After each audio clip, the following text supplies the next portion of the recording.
Bonjour auditeurs et auditrices de Radio Taïwan International, ici Clément Tricot et vous écoutez un nouvel épisode de votre émission La Ville en Pratique. Aujourd'hui, on part sur une revue de presse, on va faire, vous allez le voir, un peu le tour des ports de Taïwan avec notamment un article principal sur le port de Kaohsiung, mais aussi on va en parler en photo. On commence tout de suite cette revue de presse.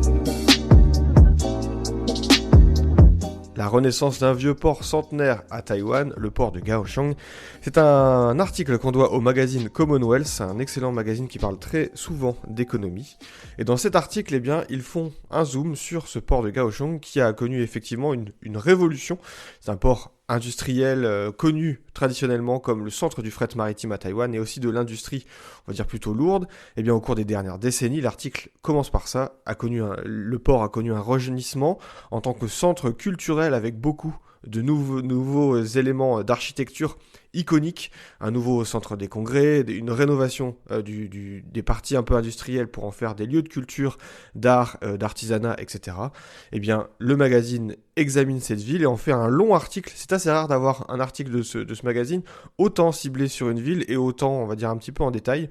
Donc c'est intéressant au moins de jeter un œil de ce côté-là.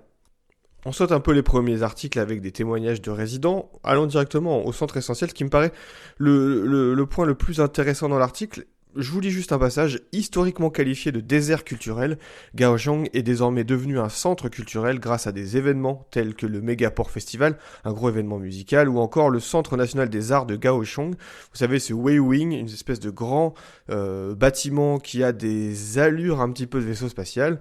L'article précise que des spectacles de classe mondiale, autrefois exclusifs à Taipei, la capitale, eh bien, sont maintenant désormais présentés à Kaohsiung, ce qui attire des visiteurs de la capitale aussi, mais d'ailleurs à Taïwan. Et en 2023, la ville comptait 60 millions de visiteurs, ce qui était un nouveau record pour ce port industriel.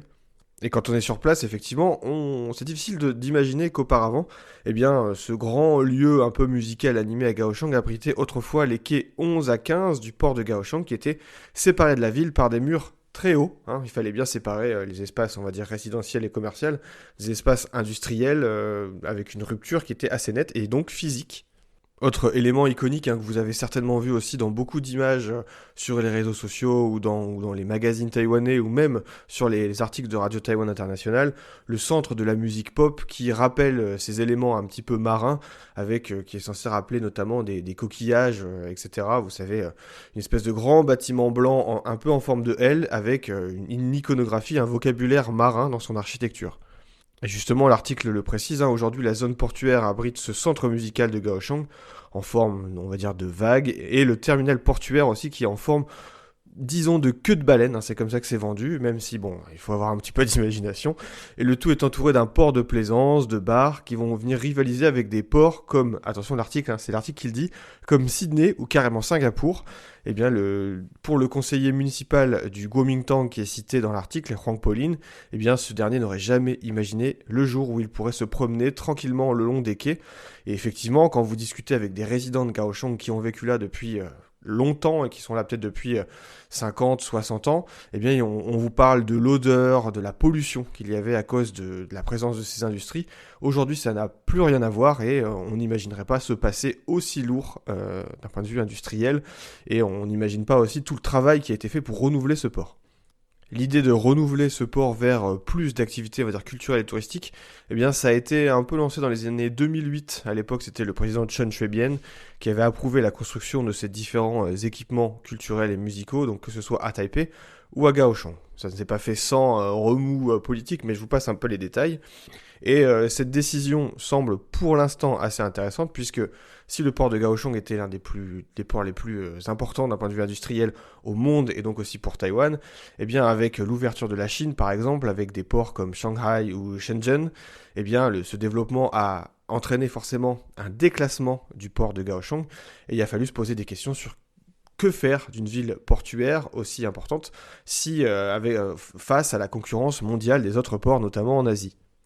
Alors l'article fait quand même beaucoup la promotion de ce renouvellement urbain de Kaohsiung en mettant en avant tout ce que le gouvernement a pu faire. Je serai un peu plus modéré puisqu'effectivement quand on regarde certains barèmes ou études justement sur la satisfaction de certains résidents.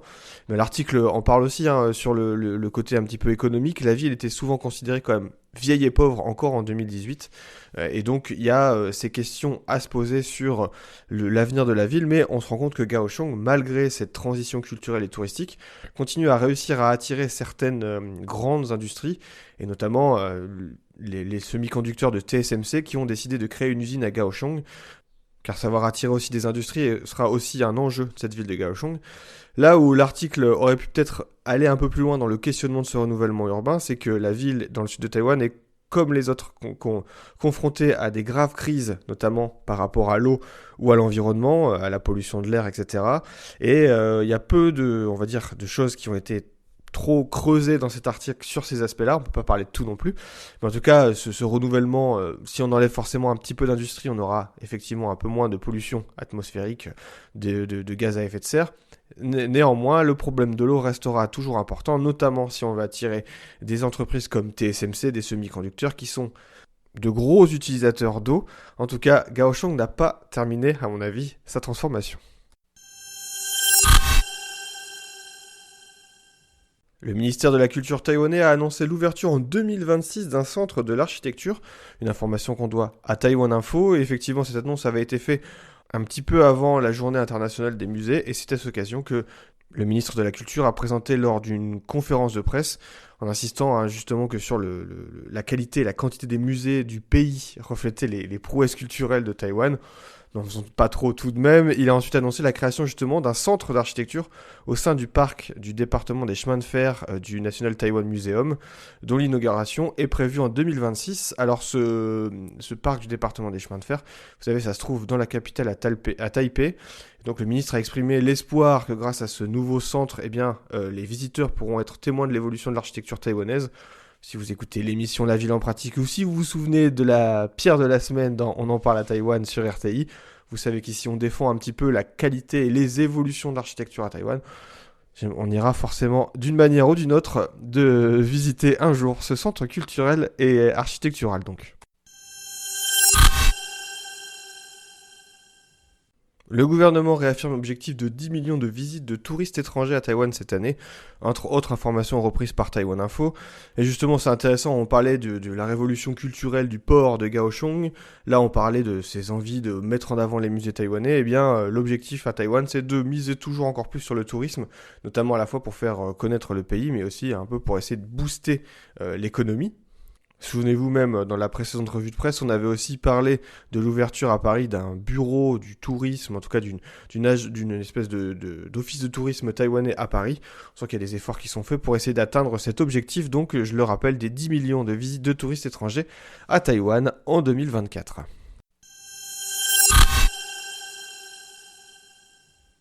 Comme à chaque fois, nos deux rubriques pour terminer cette revue de presse.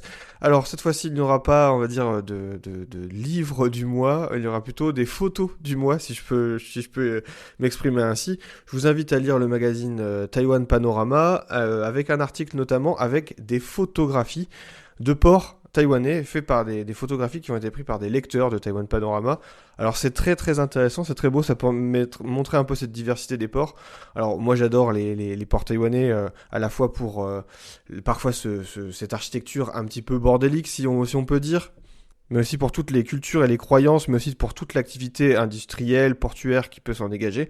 C'est très graphique, c'est très visuel, et notamment avec des magnifiques couchers de soleil. On peut notamment citer les photos comme un lever de soleil sur le port de Nanfangao. On est sur une plateforme d'observation d'un belvédère à côté de l'autoroute. On est au-dessus du port de pêche, mais pourtant c'est un endroit fantastique pour la beauté des paysages de ce comté de Ilan. En tout cas, c'est comme ça que le vend le magazine Taïwan Panorama. On a aussi une autre photo, là c'est toujours à Nanfangao dans le comté de Ilan, c'est l'un des 3 plus grands ports de pêche de Taïwan. On a ici une photo où on voit des pêcheurs qui sont en train de réparer des filets endommagés, comme ça sur les quais du port, une tâche très difficile, avec beaucoup de main d'œuvre nécessaire, qui se fait jour et nuit, et donc cette image symbolise aussi l'activité humaine qui se déroule dans ces lieux. Et on peut aussi citer les activités, je le disais, cultuelles et culturelles qui se déroulent dans ces ports avec beaucoup de croyances. La pêche est un milieu assez difficile et donc forcément le poids de la religion est toujours aussi important. Vous en avez plusieurs, mais on peut citer par exemple une photo où on voit une cérémonie annuelle dans le comté de Yunlin et on commémore des inondations meurtrières de 1845. Et là, on a des lanternes à eau qui sont lâchées dans le port de pêche de Jinru. Et les gens donc prennent la mer sur des radeaux, ce que nous explique Taïwan Panorama, pour aller découvrir cette atmosphère mystérieuse bordée de lanternes à eau, assez mignonnes. Elles ont une petite forme de bâtiment ou de temple, et elles flottent sur l'eau comme ça. La mer est noire et ça ressemble à des petits phares qui partent à l'horizon. C'est assez superbe, donc je vous invite à voir ces différentes photographies, et pourquoi pas nous dire celle que vous avez préférée.